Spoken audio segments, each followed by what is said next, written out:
8716페이지에 보시면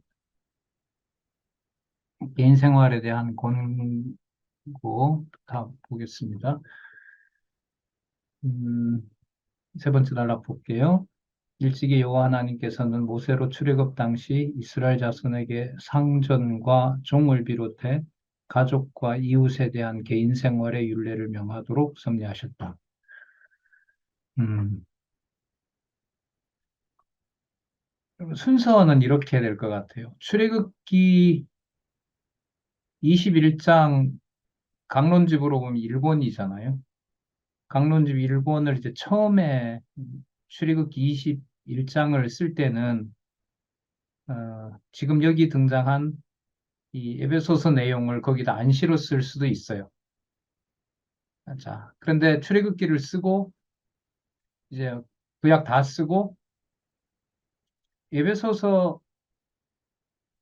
5장 22절에 이제 에베소서 강론을 쓰게 되면서 그 이스라엘 역사에서 드러난 그 사건들이 뭘로 조명을 해보는 거예요? 교회로. 예, 교회, 특히 이제 교회 무장과 관련된 주제로 조명을 해보는 거죠. 에베소서를 교회 무장이라는 주제를 잡는 것도 여러분 쉬운 일일까요? 어려운 일일까요? 어렵죠. 너무 어렵습니다. 이게 에베소서가 다 보여야 되기 때문에. 자, 그래서 이제 출애굽기 21장은 이제 앞부분 다 쓴 다음에 이게 출애굽기 21장 내용이 여기 와서 이제 성취가 되는구나라는 것을 이제 소개하면서 이렇게 이제 구약을 보시면 됩니다라고 지금 우리에게 안내를 해주고 있잖아요. 자, 출애굽기 21장 1절에서부터 27절 한번 보면은요. 그 인적인 율례를 수여함 이 내용이거든요. 그러니까 종과 상전, 뭐 여종과 상전의 관계 이런 내용들이 그 어, 율례 내용으로 나오죠. 네. 자, 지금 여기 나와 있는 대로 이제 상전과 종, 그다음에 가족과 이웃에 대한 개인 생활의 율례를 출애굽한 이스라엘 백성들에게 알려준 그 사건이 이 교회가 사회생활을 하는 데 있어서 거기에 이제 성취되었다는 것을 보여주는 부분이죠. 음, 먼저 가정생활에 대한 권고 부분 한번 보겠습니다. 8717페이지에 일찍이 여호와 하나님께서는 모세로 이스라엘 자손에게 시내 산에서 받은 가족과 이웃에 대한 율례를 명하도록 섭리하셨다. 21장 12절에서부터 17절 내용은 나중 그 19년 개론 제목이네요. 제가 이걸 찾아놨는데 사법적 율례를 수여함 이렇게 나오네요. 자, 잠깐만요. 음,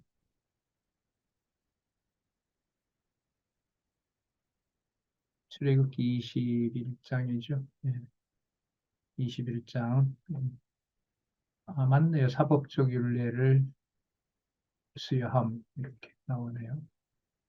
네, 네, 맞습니다. 네.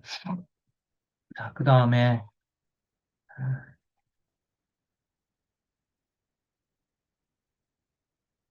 6장 5절에서부터 9절까지 여기 세 번째 단락 보겠습니다. 일찍이 여호와 하나님께서는 모세로 이스라엘 자손에게 시내 산에서 받은 상전과 종에 대한 율례를 명하도록 섭리하셨다. 21장 1절에서부터 11절까지 주종의 율례를 수여함 이 내용이 이루어진 거죠. 음, 그러니까 10계명 1계명에서부터 4계명과 관련된 율례, 그 다음에 5계명에서부터 10계명과 관련된 규례, 1계명에서부터 4계명까지, 5계명에서부터 10계명까지 약속된 율례, 이게 전부 어디에서 이루어지는 거예요? 이방과 유대를 포함한 교회에서 전부 이루어지는 겁니다. 그러니까 하나님을 사랑하는 것과 이웃을 사랑하는 것이 모두 다 이루어지는 거죠. 음, 그다음에 6장 10절에서부터 24절까지 일상생활에 대한 권고 한번 보겠습니다. 여기 느헤미야네요. 일찍이 여호와 하나님께서는 느헤미야로 대적들의 방해를 통해 기도하며 백성을 무장하게 하여 대적을 방어할 태세로 생활하도록 섭리하셨다. 느헤미야 하면은 이제 실체적 언약을 성취하는 것에 이제 초점을 더 맞출 수가 있겠죠. 물론 돌아와서 약속대로 어, 그 성전을 증관하는 것이고요. 그 성전 증거는 바로 메시아를 통하여 이루어질 내용과 관련된 거고요. 에스라 다음에 느헤미야 이렇게 되잖아요. 그리고 느헤미야는 성곽 증건하는 공사지요. 성전이 아니라 에스라가 성전이고요. 느헤미야 4장 1절에서부터 14절 여러분들 잘 아시는 내용인데 산발락과 도비야가 비웃고 이제 그 성곽 중건을 방해하고 있잖아요. 그랬더니 이제 7절에서부터 14절에 백성들을 무장시켜 성전을 방해하는 대적들을 방어하는 거죠. 그러니까 한 손에는 벽돌 들고 한 손에는 칼 들고 창 들고 그렇게 이제 성곽 중건 공사를 하는 거죠. 잘 아시는 대로 이제 에베소서 제일 마지막에 보면 에베소서 6장 11절 13절에 보면 누구의 전신갑주를 입으라? 하나님의 전신갑주를 입으라. 이 내용들이 나옵니다. 그러니까 지금 오늘 이 내용으로 보면 이 전신갑주 내용은 광야 생활을 하면서 하나님께서 주신 모든 신해산 율법이 바로 하나님의 백성들을 진리로 무장시키시는 교회의 구성원으로서 교회의 지체로서 그리스도에게 붙어 있는 바로 그 백성들이 무장하는 것과 관련된 내용이라는 것을 확인해 볼 수가 있죠. 그러니까 출애굽기 19장에서부터 레위기까지 그리고 민수기 1장에서부터 30장까지 그 광야의 시련과 교훈 그 광야의 시련과 교훈을 40년 동안 이제 하나님께서 하시기 전에 무엇을 완성하시는 거죠? 신의 산 언약 법을 다 완성하잖아요. 그러니까 신의 산 언약에서 하나님 백성으로서 살아갈 수 있는 법을 다 만들어 주신 다음에 이제 뭐가 되는 거예요? 광야 40년이 다가오는 거죠. 그럼 그 광야 40년 하는 동안 죽고 사는 문제는 누구의 법 아래서 이루어지는 거죠? 하나님의 법 아래서 이루어지는 거죠. 그 출애굽했던 세대들은 출애굽할 때는 그냥 나오는 거죠. 나왔고 그냥 바로의 통치에서 벗어나는가 싶은데 이제 나와서 1년 정도 지났을 때 하나님께서 내 백성이다라는 것을 알려주면서 바로 법을 주신단 말이죠. 그 법에 의해서 이제 40년 동안에 그 사도행전의 7장에 나오는 그 개념을 사용하면은 광야에 뭐가 되는 거예요? 광야의 교회가 된다는 사실을 알 수가 있겠죠. 자, 그런 의미에서 이제 신약에 성취된 내용을 가지고 구약을 이제 조명하게 되면은 이제 창세기부터 말라기까지가 교회라는 틀 속에서 쫙 설명이 되겠죠. 그 내용을 압축해서 소개하고 있는 게 바로 세 번째 단락이고 공부해야 될 가장 많은 내용들이 남아 있는 게 또한 세 번째 단락입니다.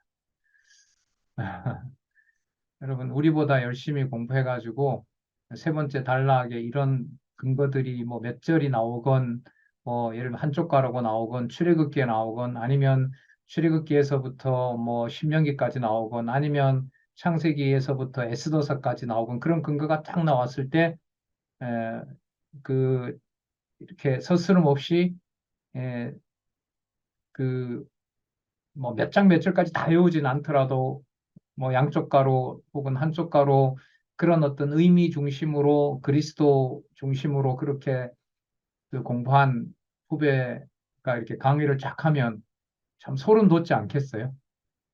아, 그런 사람 나오려면 몇 년 공부시키면 될까요? 우리가 뭐 시킨다는 말은 좀 인간적인 말인데 20살부터 해서 몇 년 시키면 근데 20살부터 저도 21~22살부터 한 것 같은데 늘 그래도 보긴 했어도요, 잊어버려요. 그러니까 이게 좀 더 일찍 하면은 덜 잊어버리나 이런 생각도 하게 되는데, 음, 그래서 여러분 뭐 하든 안 하든 이 성경 강론집 세 번째 단락에 요 몇 장이 나오건 뭐 성경 전체가 나오든 간에 그 모든 내용들이 분량과 상관없이 성경 전체를 뭐 한다? 완통한다.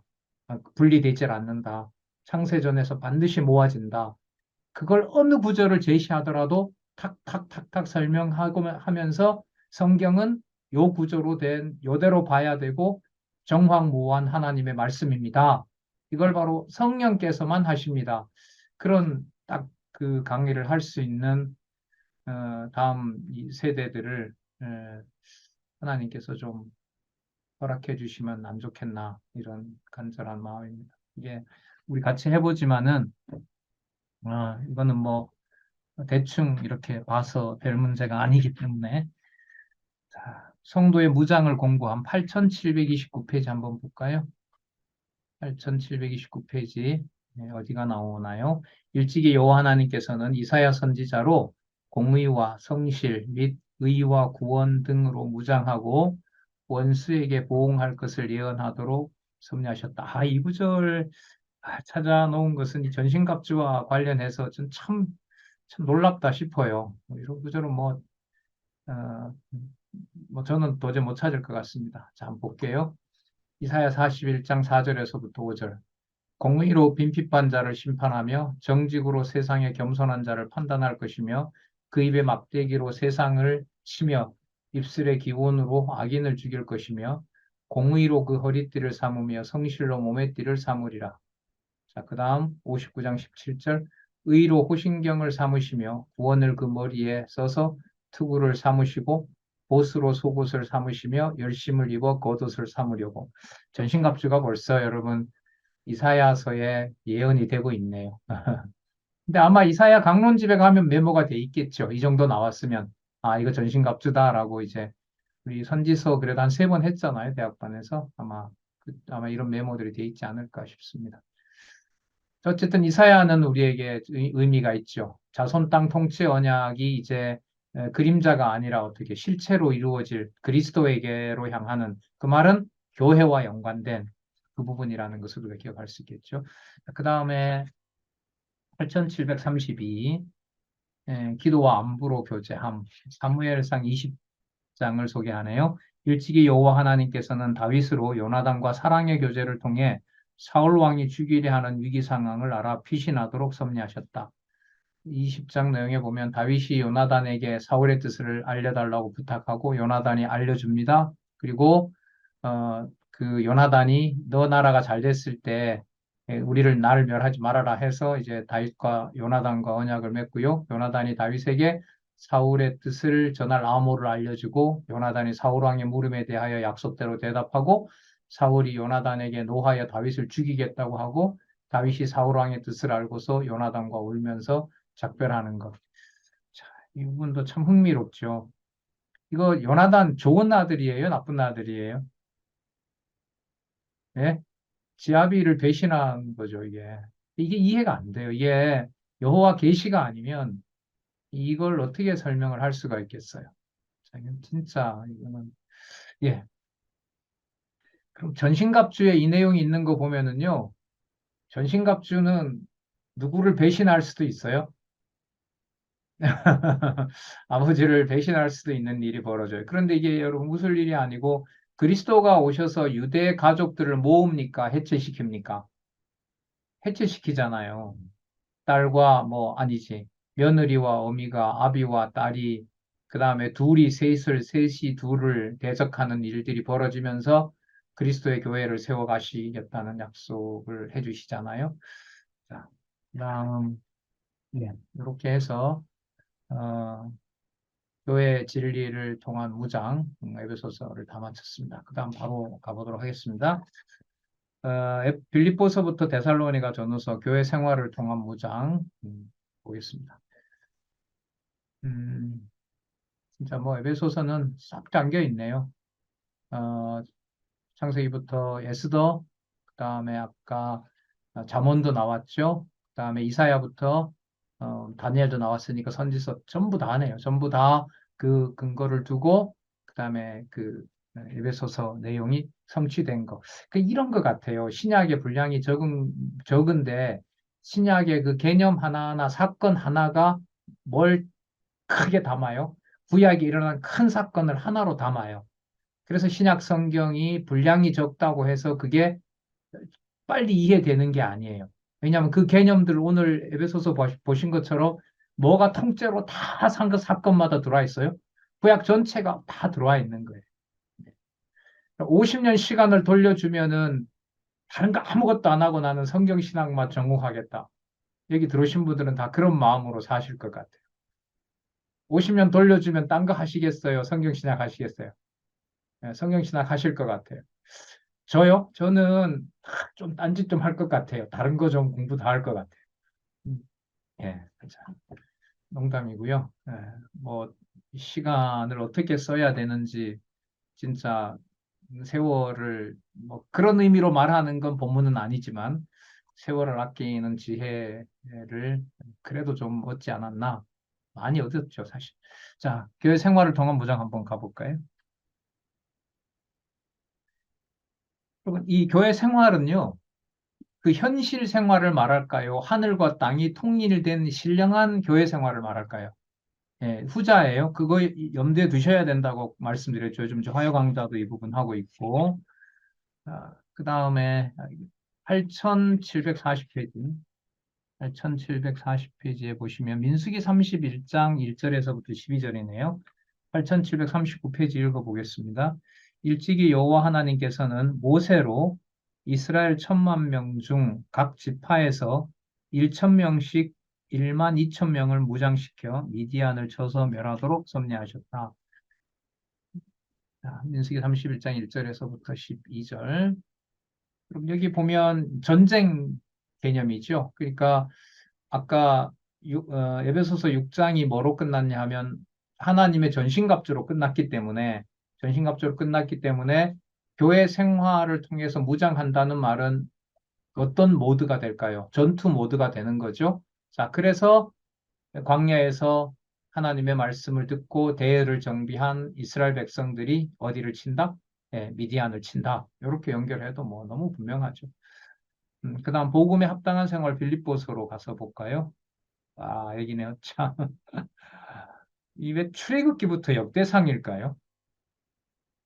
참, 이런 게 이제 연구 주제예요. 연구 주제예요. 그죠? 어쨌든 안 들어오잖아요. 일단 그 결혼 구조가 어느 정도 들어와야 되고 출애굽기면은 뭐죠?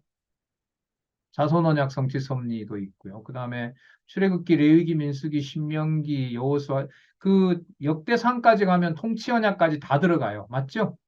그것도 그런데 이게 어디서부터? 출애굽부터. 자, 그리고 설명을 한번 볼게요. 이 설명 때문에 범위를 이렇게 잡은 거예요. 일찍이 여호와 하나님께서는 모세로 이스라엘 자손에게 율법을 명하여 그러면 여러분 뭐가 들어와야 돼요? 출애굽기 들어와야겠죠. 자, 그럼 좁히면은 출애굽기 18장이 들어와야 되는데 앞에 단서가 있어요. 모세로 이스라엘 자손에게 여러분 모세에게 이스라엘 자손을 확정짓는 사건은 어디서부터 나와요? 어디에서 시작이 돼요? 출애굽에서부터 시작이 되죠. 그죠? 출애굽기 1장에서부터 뭐 하기 시작 준비하는 거예요? 바깥으로 이제 데리고 나오는 준비를 하니까. 그러니까 좀 진짜 이렇게 좀 맞춰보면 모세로 이스라엘 자손에게 때문에 출애굽기가 들어가고요. 율법을 명하여라는 게 나오죠. 여러분, 율법을 명하는 게 한 번이에요, 두 번이에요? 한 번이에요, 두 번이에요? 두 번이죠. 그러면 뭐와 뭐가 같이 들어가요? 출애굽기 18장부터 레위기도 들어가고 호렙산 언약 재교육 신명기도 들어가는 거예요. 맞습니까? 그런 의도인지 아닌지는 나중에 저자한테 여쭤보세요. 제 수준에서는 그런 것 같아요. 자, 그 다음에 율법을 명하여 어디에서? 가나안 땅에서 이러면 어디까지 가야 돼요? 어디까지? 여호수아까지 간다. 더 나가야 된다. 더 나가야 된다. 어디까지? 사사기까지. 맞죠? 땅언약 성취 섭리. 가나안 땅에서 하나님의 백성으로 생활하도록 섭리하셨다. 하나님의 백성으로 생활하도록 하셨다. 그러면 통치 언약 들어가야 돼요? 안 들어가야 돼요? 들어가야 되죠? 그러면 나라 망했다가 다시 돌아온 것도 넣어야 되겠죠? 그죠? 그리고 다윗 왕가가 이어진다는 것까지 설명해야겠죠? 그래서 어디까지예요? 역대상까지예요. 잘 듣기가 맞춘다. 몰라요. 제 수준에서는 그래요. 제 수준에서 이 문장, 자, 여러분 여기서 엄청나게 중요한 이 공부 방식이 나왔는데 모세로 이스라엘 자손에게 율법을 명하여 가나안 땅에서 하나님의 백성으로 생활하도록 하셨다라는 이 문장 안에 지금 출애굽기, 레위기, 민수기에서부터 어디까지 역대상까지 내용들이 다 들어있어요, 안 들어있어요? 다 들어있죠. 그러면 이렇게 여쭤볼까요? 낱말 하나에도 구약의 엄청난 범위들이 바탕이 된다. OX.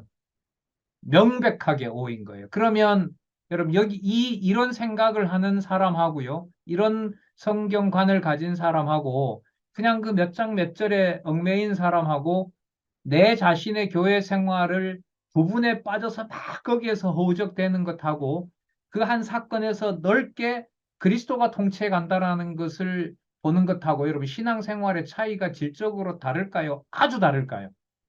엄청 다른 거예요. 엄청 다른 거예요. 그래서 목사님은 왜 저게 다 정리가 되지? 이 말을 우리 굉장히 많이 했죠.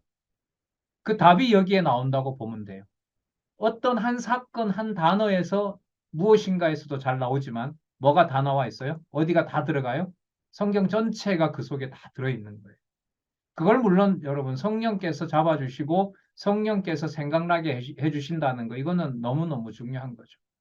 그래서 제가 그 어, 이 성경 신학을 배우지 말고 이제 그만하고 이 과거에 우리 선배들 만나서 그뭐 나누는 시간을 많이 갖고 서로 이렇게 교제하고 이런 시간을 많이 갖자고 했을 때 제가 좀 불편해했던 이유가 그때 장안중앙교회나 서울에서 만나본 이제 성도님들은 이 성경 신학의 이제 기초가라고 할 수가 있는 이제 이 개론에 대한 이 의미나 이런 것들도 잘 소통이 안 되는데 그 개론을 더 안 되고 앉아서 얘기를 하면 제 같은 사람이 만약에 끼어서 얘기를 하잖아요. 그럼 그게 대화가 아니라 뭐가 돼버려요? 개론을 모르겠는 강의가 돼버리는 거예요. 강의가 돼요. 그래서 이게 교재는 서로 서로 말을 하고 이렇게 서로 의사를 주고받는 건데 그 구조가 안 되는 거였었어요.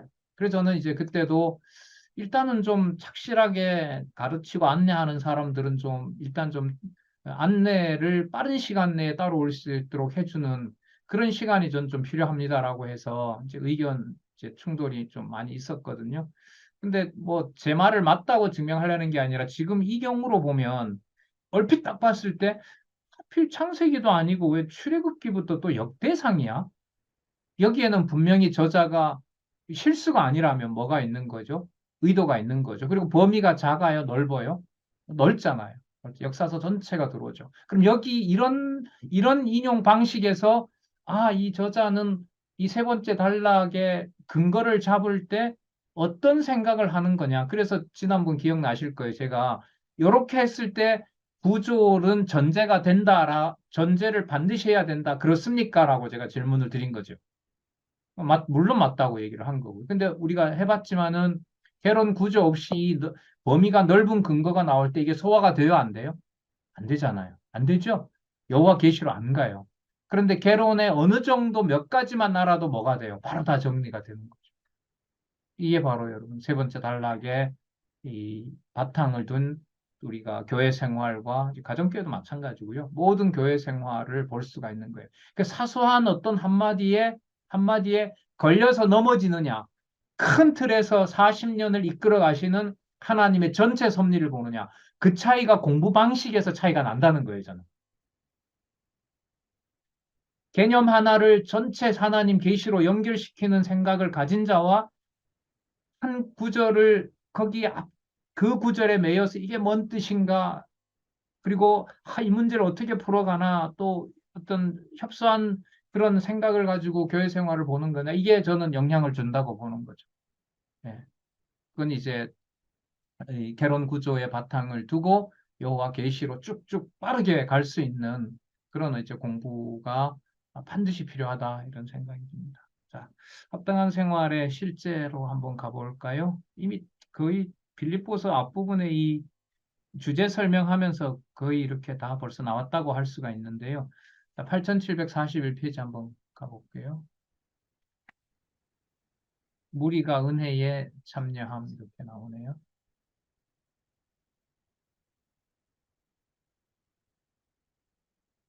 사도행전 1장 8절을 소개하는데, 볼까요?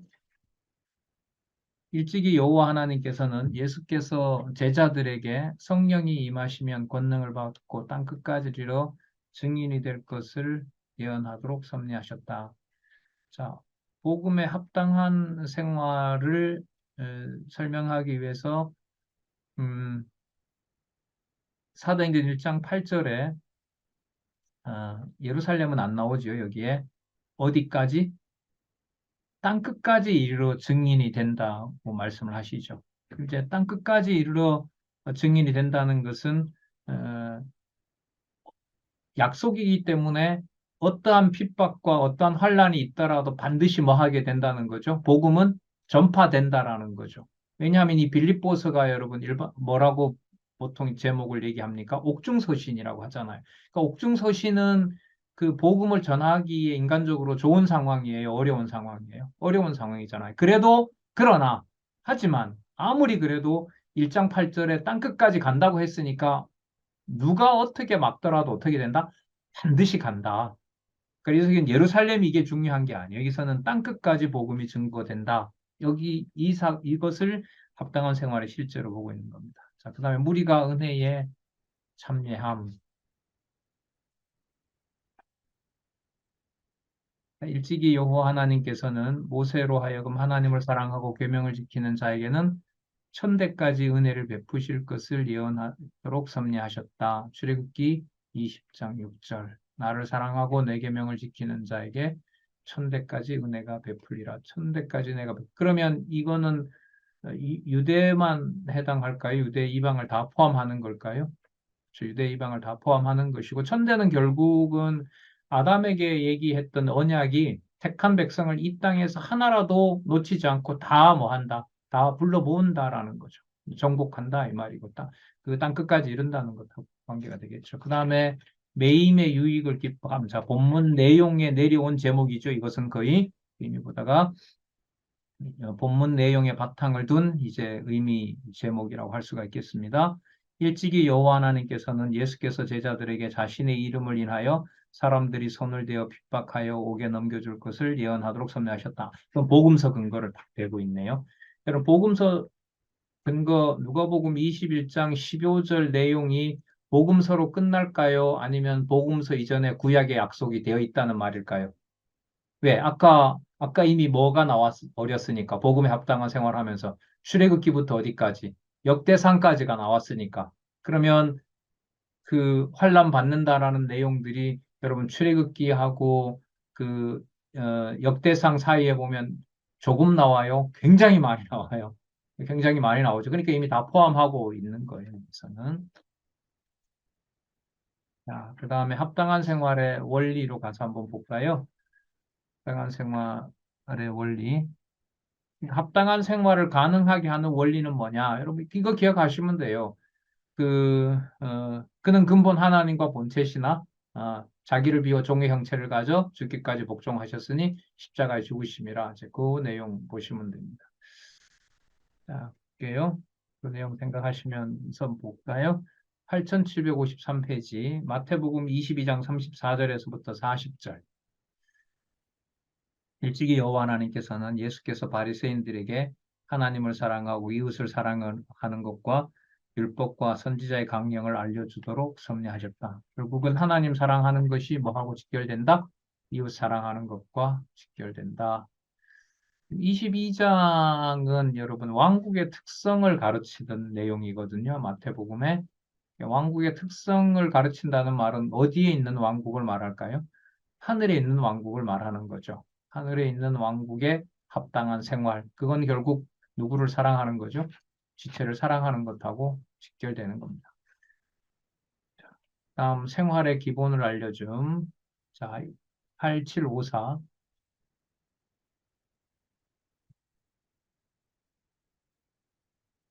신명기 10장 12절에서부터 10장 12절. 이스라엘아 내 하나님 여호와께서 내게 요구하는 것이 무엇이냐? 내 하나님 여호와를 경외하여 그 모든 도를 행하고 그를 사랑하며 마음을 다하고 성품을 다하여 내 여호와 하나님을 섬기라. 자, 이런 내용입니다. 성경 다른 구절도 그렇지만 핵심적인 내용이죠. 자, 생활의 기본. 누구를 섬기는 거? 여호와를 섬기는 거. 그럼 생활의 자세 8759. 일찍이 여호와 하나님께서는 모세로 이스라엘 자손에게 지켜야 할 계명을 주시며 어떤 자세로 살 것에 대해 교훈하도록 섭리하셨다. 신명기 5장에서부터 8장까지. 자, 신명기 5장에서부터 8장은요, 그 계명에 대한 교훈이에요. 5장은 뭐냐 하면 십계명 내용이고요. 6장은 율법을 주신 목적을 말합니다. 여호와를 경외하도록 한다. 지킬 이유는 뭐냐면 약속의 땅에 반드시 가니까. 그리고 삼가할 일이 뭐냐? 가서 이방신 섬기면 안 된다. 요 5, 6, 7, 8, 6, 요 내용도요, 너무너무 좋아요, 사실. 이게 어떤 율법, 그러니까 계명, 규례, 율례, 뭐 이것도 좋지만은 5장에서부터 8장에 근거해서요. 나중에 신명기 끝에 가면 뭐가 나오죠? 무슨 언약과 무슨 언약? 복과 저주 언약 있죠? 그것하고 딱 맞추면은 복과 저주 언약이 이루어지면서 앞부분에 여호와께서 율법을 주신 목적 하나님을 경외케 한다는 내용을 하나님 이렇게 성취해 가시는구나. 이렇게 바로 연결이 돼요. 자, 아셨죠? 5장 8절 그렇게. 그러니까 이것도 결국 신명기 5장 8절만 아느냐?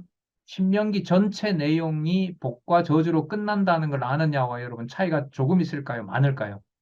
굉장히 많아요. 이게 결국 이게 요즘 계속 강조드리고 뭐 근간도 그렇지만 본문의 바탕을 두고 구조도 더 단단해지고 그게 이제 함께 되면서 이제 세 번째 단락에 이런 음, 공부 방식을 배우고 일상생활의 신앙생활도 하나를 보면서 전체 여호와의 통치를 보게 되니까 이 말 할 때는 여호와 얘기하고 저기 휩쓸려서는 인간 얘기하고 이렇게 정신분열이 일어나지 않는 거죠. 왜냐하면 지금 성경에 안내하는 걸 보면 어떤 개념 하나를 쓰더라도 전부 어디에 근거를 두니까 성경에 근거를 두니까 성경에 근거를 둔다는 말은 누구의 언약을 이루신다라는 것을 확인하는 거죠. 그 여호와의 언약을 이루신다는 거잖아요. 그렇다면 일상생활이 일어나는 모든 사건들을 만약에 모세나 다윗이나 이런 그 사람 이런 자들을 통해서 하나님 하시는 거 봐도 사소한 일이지만 그 예를 들면 모세가 그 이방 여인을 구스 여자를 취하는 그 사건 같은 경우에도 잘못은 모세가 한 것 같은데 오히려 미리암을 책망하는 미리암을 하나님께서 뭐 해버려요? 문둥병 걸리게 해버린단 말이죠. 그러니까 이게 누구 방식이 아니에요. 그러니까 사람이 도저히 상상할 수 있는 방식이 아니에요. 그러니까 교회 생활도 마찬가지죠. 저 사람이 왜? 이거는 그야말로 이 성경 전체를 깨닫지 못하고 성경 전체 생각이 안 나는 것하고 직결되는 겁니다. 저는 이제 궁금하고 기대되는 게 이 세 번째 단락의 공부를 통해서 개념 하나를 성경 전체로 연관시키는 사고가 이게 많이 활발할 때 우리의 신앙생활이 실제로 어떻게 되어갈까? 이게 되게 궁금한 겁니다. 아, 그래서 이제 개론은 서론이고 본론은 이제 그 강론집은 본론이고 성경신학 개론은 이제 결론이고 이렇게 되어 있는데 본론에서 결론으로 가는 바로 그 길목이 어디에 있다? 세 번째 단락에 있다. 왜? 세 번째 단락은 하나가 나오든 전체가 나오든 상관없이 전부 뭘 얘기하고 있기 때문에 그렇다. 성경 전체를 다 얘기하고 있기 때문에 그렇다. 그러면 성경 전체가 보일 때 뭐가 나오는 거죠? 성경의 바탕을 둔 신학이 나오는 거예요. 그래서 성경 신학 총서의 결론이 뭐가 되는 거예요? 성경 신학 개론이 되는 거예요. 성경 개론에서 강론집을 거쳐 무슨 개론? 여호와 중심 신학이니까 성경 신학 개론 이렇게 나오는 거예요. 그 신학 개론 여러분 이제 좀 하나 풀어드릴까요? 여러분 성경 신학 개론 서론편이 읽기가 쉬워요, 어려워요? 어렵습니다. 쉽지가 않습니다. 문장 하나하나가 성경도 압축되어 있고요. 예를 들면 17세기 개혁파 신학은 이 문제를 해결하지 못했다. 이 문장 딱 하나 나왔는데 17세기 개혁파 신학이라는 신학 정보가 없으면 그거 이해가 돼요, 안 돼요? 이해가 안 되는 거죠. 자, 그런데 신학 정보를 모르는 것은 뭐 그냥 그렇게 큰 흠은 안 돼요. 문제는 성경 신학 개론의 아쉬운 것은 뭐냐 하면 성경과 관련된 여호와 계시 중심의 신학을 딱 압축시켜 놓은 문장을 하나 적었는데 그 문장이 얼마나 중요한지를 모른다는 거예요. 자, 그럼 그 문제는 뭐하고 관계되느냐? 강론집 세 번째 단락에서 어떤 한 개념과 문장이 나왔을 때 이게 어디로 연결되는 것이다? 성경 전체로 연결되는 것이다라는 것이 익숙하지 않기 때문에 성경, 신학, 개론, 여러분 서론편에 나타난 문장 하나하나가 이거는 개론에서 더 압축을 시켜서 한 문장 속에 뭘 다 담아버려요? 세 번째 단락을 담는다라는 말은 뭘 다 담아버려요? 모든 문장들이 성경 전체를 다 담아놓고 있는 거예요. 그래서 성경, 신학, 개론, 서론편을 전달하고 강의한다는 게 쉽지는 않습니다. 읽어보면 그냥 읽어는 가는데 그걸 이렇게 설명해 간다는 건 쉽지 않습니다. 그래서 저는 그게 약간의 뭐라고 척도인 거죠. 다음에 저희 어떤 후배들이나 성경신학을 연구하는 사람이 왔을 때 그 정말 뭐 신학도 공부했다 그러고 뭐 신학 박사이기도 하고 그럴 때 성경 신학에 대해서 어느 정도 뭐 테스트를 위한 건 아닌데 성경 신학의 진짜 이 맛을 누리고 그 할 수 있는 그런 어떤 그 공부를 한 분이냐라는 것은 제가 봤을 때는 지금 우리가 배우는 이 맥락에서 연결되어 있는 성경 신학 개론을 재미있게 재밌게 의미 있게 그렇게 강의를 할 수 있느냐 이제 여기에 이제 연관을 좀 이렇게 시키고 있습니다. 자, 신명기 5장에서부터 8장 보고요. 자, 그다음에 8764페이지 합당한 일꾼을 보내줌.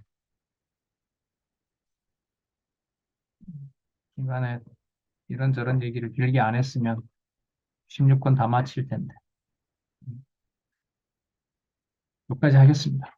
말씀하고요. 빌립보서 2장 19절부터 합당한 일꾼을 보내주면 다음 학기에 하도록 하겠습니다. 시간 좀 남았는데요. 여러분 하실 말씀이나 질문이 있으면 하시기 바랍니다. 하시던 대로 금소거 해제하시고 질문하시고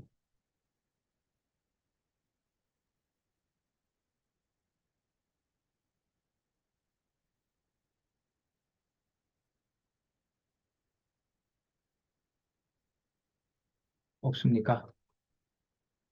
예, 없으면 이번 학기 점검하도록 하겠습니다. 그 얼마나 유익하고 어떤 선생님은 세 번째 단락 모르면 모르는 거래. 이렇게 지금 성도들을 거의 겁박하고 있던데. 뭐 그런 건 아니고요. 오늘 우리가 봤잖아요. 그 세 번째 단락에 몇 문장밖에 안 되는 문장 안에 그 성경 전체로 이어나가는 다리가 이렇게 됩니다라는 걸 보여준 거니까요. 그게 그건 사실이잖아요. 네, 언제까지 얼마만큼 하실 수 있을지 몰라도 어, 16권, 17권, 18권 어쨌든 다음 학기 정도 하고 이제 공부하는 방식이 그전에는 개론만 놓고 또 뭐 성경 놓고 강론집 쭉쭉 읽어갔던 그런 방식에서 더 나아가서 이제 세 번째 단락을 놓고 그 진도 문제가 아니잖아요. 아까 예를 들면 여호와께서 모세에게 그다음에 율례를 주시고 가나안 땅에 들어가 생활하게 하셨다라고 했을 때 그게 아까 출애굽기에서부터 어디까지였죠? 역대기 상이었잖아요. 그거는 여러분 진도 문제는 아니잖아요. 그죠? 그럴 때 이제 실제로 이게 이거하고 어, 신앙생활을 복음에 합당한 생활을 하는 거 그다음에 무장케 하시는 것하고 이게 진짜 연관이 되는 거야?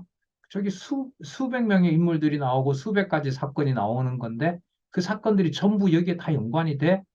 이렇게 되면 이제 공부가 돼야 되는 거죠.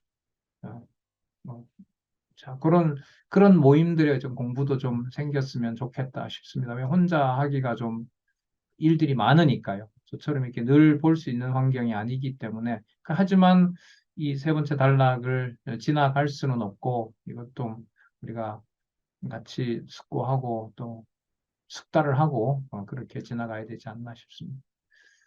네, 한 학기 동안 수고하셨고요. 뭐 숙제는 얘기를 안 해도 뭘 해야 될지 잘 아시라고 봅니다.